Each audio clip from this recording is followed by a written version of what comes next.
All right. Hey, I am with Thor Sheppard now. Thor has qualified for the highest level of junior racing. He is a biathlete. He is with the IBU, the Junior Cup, and he is also qualified for the Junior Open European Championships and the Junior World Championships. It's a mouthful, Thor.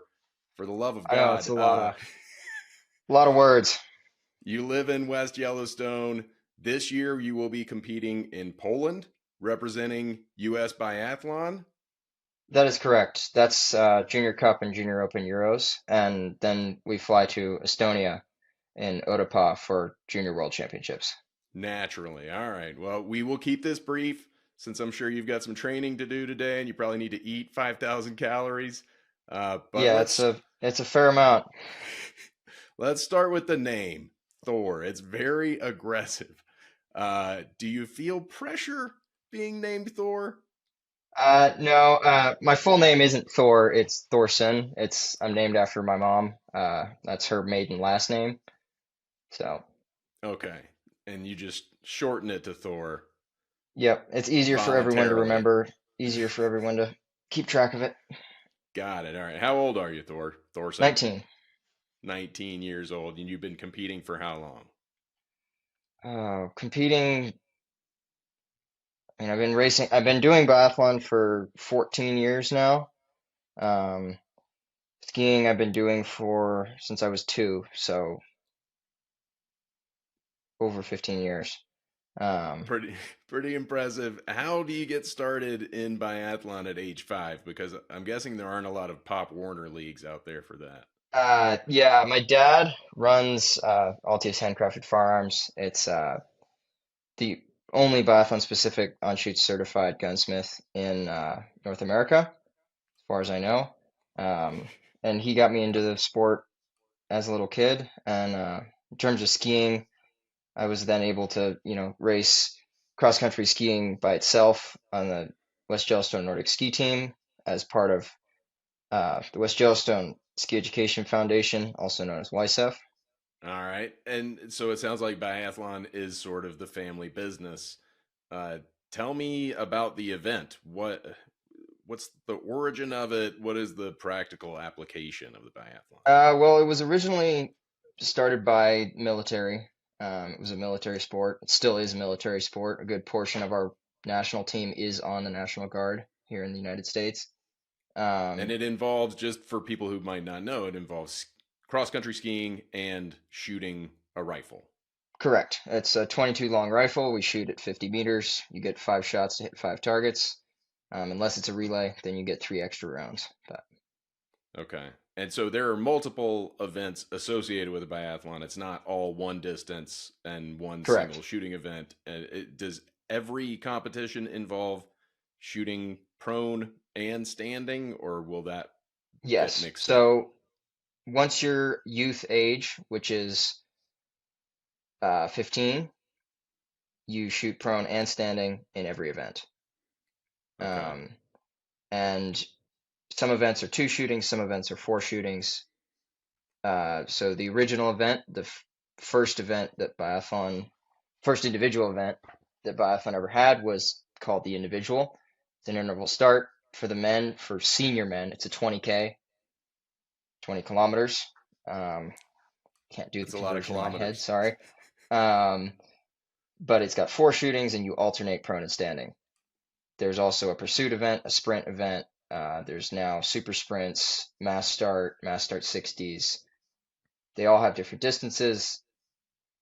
The sprints are the only ones that are only individual events that have two shootings. The rest are prone, prone, standing, standing instead of prone, standing, prone, standing. Got it. Okay. And if I am your opponent, if I'm scouting you, what would you say your strengths and weaknesses are in the biathlon? I would say my shooting and my ski efficiency.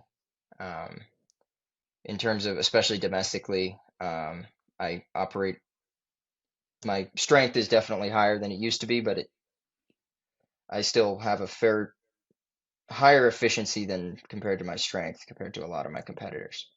Okay. So the longer the And race is, the better it is for me. and I'm guessing prone is better for you than standing? Is that true across the board? It's about even. It varies day to day. Prone can be a little more consistent. Standing's a little more dependent on conditions and the day. Uh, Okay. And what is your competition firearm of choice? You said it's a 22. You're not out there with a 30-06. You got a Correct.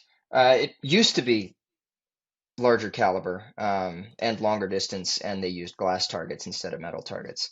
But okay. it has to have been at least probably 30 years since that's been the case. Um, but And so it's a very specialized type of gun that you're shooting. yeah, so it's on-shoots Fortner is what I use. There is another one that's used on the World Cup. It's made in Russia. It's called an Izmash, but you can't get those anymore because they're also the main manufacturer of the AK-47. Uh, So so they've been banned. there's an embargo on them now. It's a banned Um, weapon. but the on-shoots is made in Germany. They operate on what's called a straight pull bolt system. So instead of your standard up, back, forward, down, you can just pull it straight back and forward. It has this extremely complicated piece of German engineering to make it function. Okay. Um, there also used to be an old rifle manufactured in Germany for a short period of time called a Sul, which was a lever action. That's what my dad shoots. There's probably 7 of them left in the world. Oh wow. But Okay. And the is one of the huge advantages that it is very light in addition to being yes, accurate. so the limit I believe is 8 kilos or 7.5 kilos. Yeah. Um, or I'm fairly certain I'm not right on that, but yeah, it's very light. Usually we try to get it right down to the limit. Um, Okay. and my dad made my stock for me as well. It's fully customized out of wood, um, also optimized for weight. All right. No, I'm sure. Do you ever hold it sideways just to intimidate your opponents and show them how gangster you are? Uh, yeah, you got those special sights mounted on the side. So that's a No, no. That's it's because of the weight distribution on it. Most of the weight is towards the front because it is a rifle, so it is actually kind of hard to hold it that way. yeah. Um, All right. but we do not do that in ever. Ever. All right. Good for you. That's responsible. You've been traveling to Europe for these competitions for something like 7 years. Does that sound right? More than that? Since 2017. So Okay. that would So maybe be, going on 7 years. yes. All right. I'm What's your favorite thing about traveling to that part of the world? um well, first of all, the racing for sure. The Okay. competition is nothing like what you can get here in the United States or in Canada. I mean, even having lived in Canada for the past 2 seasons, the level there is higher than it is in the US here, but it is nothing compared to Europe. It's just a different stratosphere of competitor, what you're saying. Yes, I mean, it's the lower level competitions, not even the IBU level, are more competitive than our national level competitions. Um, and then you go to the international races. I mean, some of the countries like Norway, their B team, which races on the IBU Cup, is good enough to get medals on the World Cup. So And are you holding your own against these guys? I try my best. My best international result was from last year at youth world championships because I was a youth last year. That's the age category below junior. Junior starts it's 19, 20, and 21. Youth is the Okay. 4 years below that. Um, and that was in Kazakhstan. So I got to check off another continent on that trip. But my best But international result is 20th place there, okay. and that was in the individual. So All right. So you got some stiff competition. yes, All right. it's a hard sport once you get to Europe. And so what outside of the competition though, what are the highlights? Is it food, museums, Well, uh there are definitely a lot of. shopping? I don't really do much shopping, but there are definitely a lot of very cool buildings there as well, like to see in general. I've definitely spent, on long layovers or places where I want to split trips or whatever, just leave the airport, take the train into whatever city I'm in and just see the city. Just Um, check out some architecture. yeah, there's really cool buildings. There's some cool history there.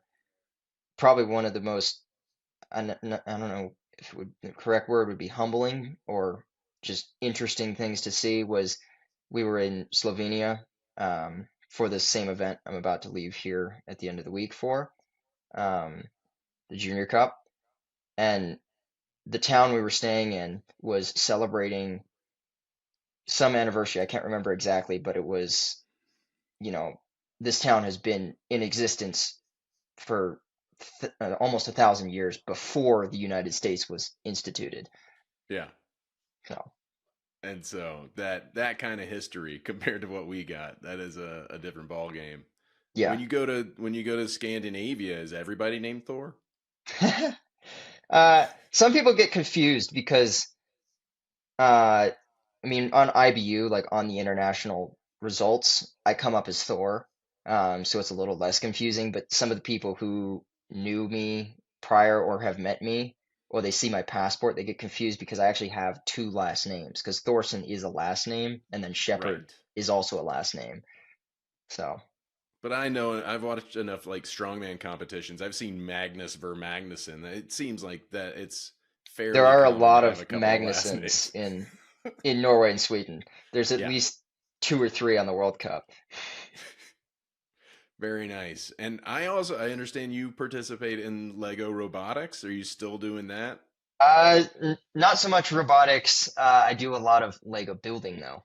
Lego building. Okay. Um, most of I'm it a is former in front of me Lego here, robotics but coach. Oh no, I'm what? missing it.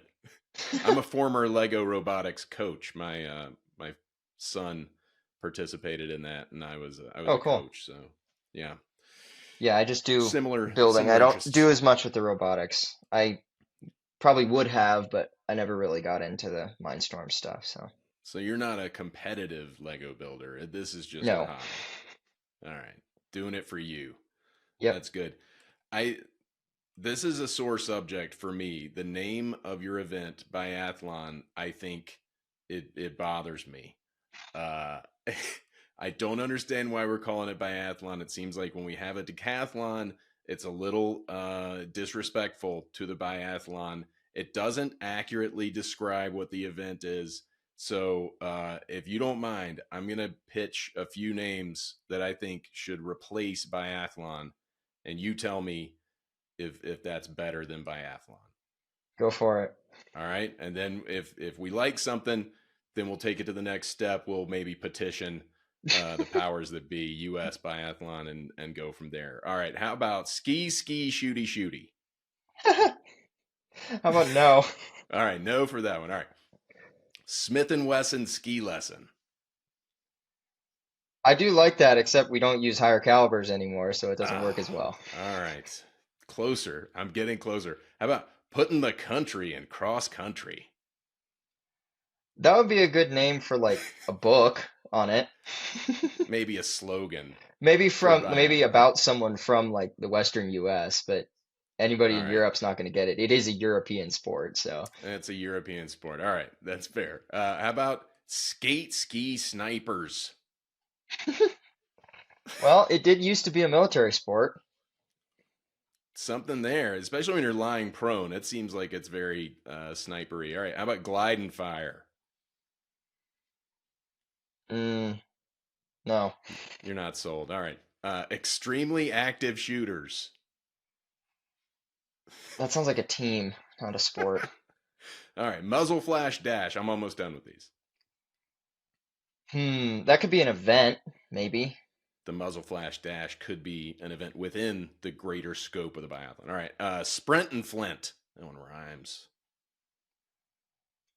That could be a retro version where you use flintlocks. All right, and the last one, fire and ice. Hmm. That could work.